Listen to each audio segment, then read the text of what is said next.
True down ఛార్జీలు చరిత్రలోనే మొదటిసారి అంటూ ఏదో హంగామా చేస్తున్నారు కదా. సింపుల్గా జనాలందరికీ అర్థమయ్యేటట్లయితే మనకి పెంచిన ఛార్జీ ఎంత, తగ్గిస్తుంది ఎంత, యూనిట్కి 13 పైసలు. అంతకుముందు యూనిట్కి ఎంత పెంచారు?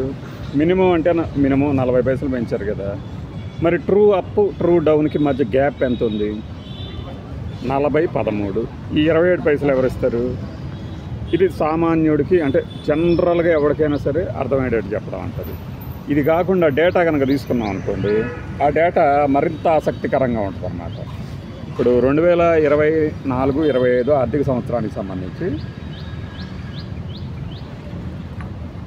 డిస్కమ్లు ఎంత వసూలు చేసినాయి అంటే 2787 కోట్లు, 28 సంథింగ్ 2700 అనుకుందాం. అంటే నేను తక్కువే చెప్తా, ఎక్కువ చెప్పి అదిగదుగో నువ్వు ఎక్కువ చెప్పావు అనిపించుకోవడం ఎందుకు.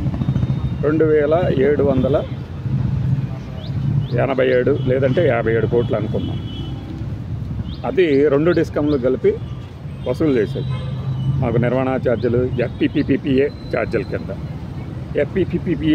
కింద అది సరిపోవడం లేదు ఇంకా మాకు అని ఇంకొక 2 డిస్కమ్లు ఏం చేసినాయి అంటే ఎలక్ట్రిసిటీ రెగ్యులేటరీ అథారిటీ అంటే నియంత్రణ మండలి అంటారు కదా, ఏపీఈఆర్సీని ఆశ్రయించినాయి. ఎంత? ఒకళ్ళేమో 349 కోట్లు, ఇంకొకళ్ళేమో 493 కోట్లు.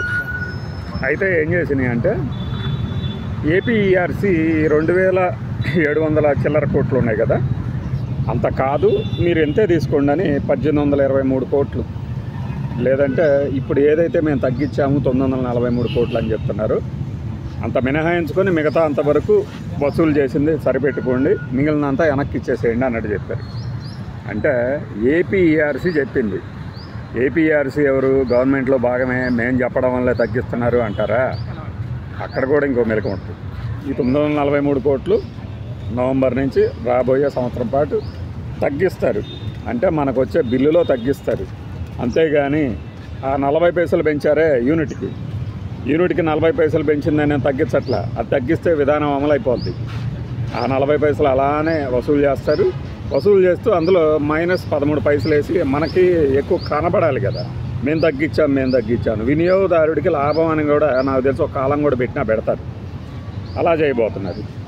ఇంకా మాట్లాడితే కూటమి ప్రభుత్వం అధికారంలోకి వచ్చిన తర్వాత 15,485 కోట్లు ఇట్లా ఛార్జీల రూపంలో వసూలు చేసింది, ఎక్కువ ఛార్జీలు. మేము అసలు తగ్గిస్తాము, పెంచము అన్నవాళ్ళు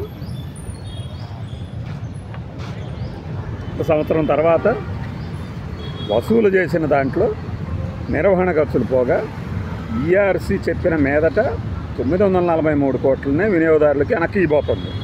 అంతేగాని ఛార్జీలు తగ్గించబడలేదు అనేది కూలంకషంగా చూసిన వాళ్ళకి అర్థమవుతుంది.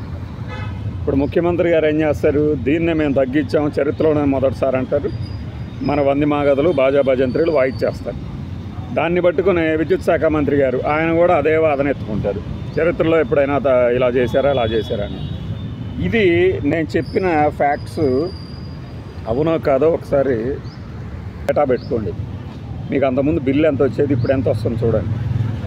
బిల్లింగ్లో కూడా కొంతమంది మాయాజాలం చేసేస్తారు.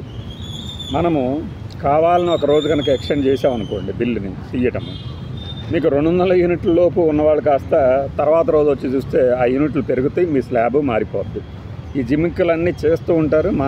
మన ఒళ్ళు దగ్గర పెట్టుకుని ఎప్పటికప్పుడు మన మీటర్ దగ్గర నిలబడితే తప్పితే, అందులో స్మార్ట్ మీటర్స్ కూడా ఉంటాయి కాబట్టి తప్పితే ఈ ఛార్జీల భారాన్ని తప్పించుకోలేము. ఈ డేటా అంతా కూడా మీకు మహా అయితే ఒక 10 కోట్లు తేడా రావచ్చు, కానీ వాస్తవంగా జరిగింది ఇదే. ఎవరి ఛార్జీలు తగ్గించలా. చరిత్రలో మొదటిసారి అని చెప్పేవాళ్ళు సంవత్సరం తర్వాత మర్చిపోతారనుకుంటున్నారు. 40 పైసల యూనిట్కి 13 పైసలు వెనక్కిస్తున్న దానికి తేడా ఎంతో గమనించి ఏమి తగ్గించారు అనేది ఆలోచించుకోవాలి. ఒకటే పార్టీకి వ్యతిరేకంగానో ఆ పార్టీకి మద్దతుగానో మాట్లాడటం అనేది ఉద్దేశం కాదు. ఇందులోని ఫ్యాక్ట్సే సింపుల్, అందరికీ తెలిసినట్లే. యూనిట్కి 13 పైసలు తగ్గిస్తున్నాము అంటే దాని అర్థం ఏంటి? యూనిట్కి మనం పెంచింది ఎంత, తగ్గిస్తుంది ఎంత, ఈ మాత్రం ఆలోచన ఉండదా మనుషులకి? ఉంటుంది కదా. బాయ్.